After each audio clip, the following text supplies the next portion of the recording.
Oy guys, welcome back again sa channel natin. Ngayon ituturo ko sa inyo kung paano magbayad ng G-Loan. Okay, sa napakabilis at napakadaling paraan lamang. As you can see, no, meron tayong balance dyan. Okay, number one, no, step by step to, mabilisan lang naman to guys. Number one, dapat meron kayong balance. Okay, and then dapat alam nyo yung monthly na babayaran nyo kay Gcash kapag nag-loan kayo.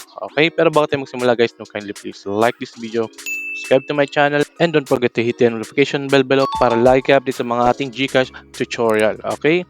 So first things first guys, again no, meron kayong balance dapat dyan.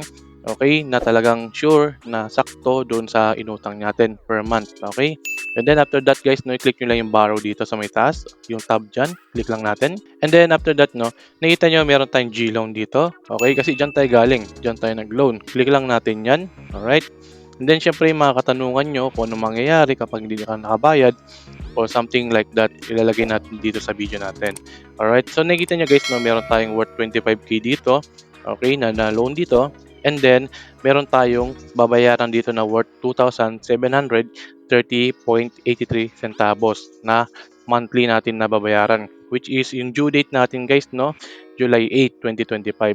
Okay, ito yung pinaka-importante dito guys, no, yung babayaran natin and then yung due date dito. And then after that, no, napakasimple lang naman, i-click lang natin yung pay now kapag meron ka ng balance dito. Okay, simple lang naman yan, automatic yan, magbabawas sa inyong Gcash wallet yan. Alright, so simple lang again yan, no. So yun lang naman yung gagawin mo dito. Number one, dapat meron kang balance dito kay Gcash, and then after that, no, punta ka sa may borrow. Kapag dating mo kay borrow, meron kang G-loan na makikita dito, i-click mo lang yan. And then, after that, may kita mo dapat yung babayaran mo per month and then yung due date mo. Okay? Napakasimple lang naman yung tricks na ginagawa natin dito o yung tutorial natin dito. Okay, pero meron pa akong bonus dito na ibibigay sa inyo, no? So, meron tayong mga free bonuses dito kay Gcash na hindi nyo pa nalalaman. Sikreto lang to, kaya namin papakita ko sa inyo bago matapos tong video na to. Okay, so first, no, punta kayo dito sa may view all. Kung nakikita nyo yan, i-click nyo yung view all. And then, after that, makikita nyo meron tayong enjoy. Okay, kapag nakita nyo enjoy, i-click nyo lang yung enjoy na yan.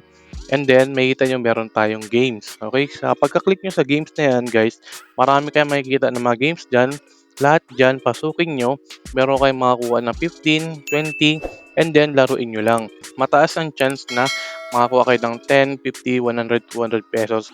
Ganun lang kasimple. Kaya nga punta kayo dito sa may games. Again, no, sa view all lang yan. Click nyo yung view all. And then after that, punta kayo sa may enjoy. Okay, click nyo lang yung enjoy na yan. And then makikita nyo na yung games dito. Click nyo lang yan and then pwede na kayo makapaglaro. And then makuha nyo lahat ng bonus, lahat ng application doon, puntahan nyo. And then boom, lahat nyo pwede nyo gamitin. And then pwede nyo akong mag-chance na manalo ng 50, 100 agad-agad. Okay, pero wag na kayong babalik pag nakuha nyo na yung mga bonuses nyo doon. Okay, so ilang guys, no, kung nakatulong sa itong video to para matutunan kung paano magbayad ng G-loan sa napakabilis at napakadaling paraan, kindly please like this video, subscribe to my channel, and don't forget to hit the notification bell below para lagi update sa mga ating free Gcash tutorial agad-agad. Okay? Yun lang, no? Cruz Mac is out. Thank you and happy watching sa inyo. See you sa next video. Salamat. Okay?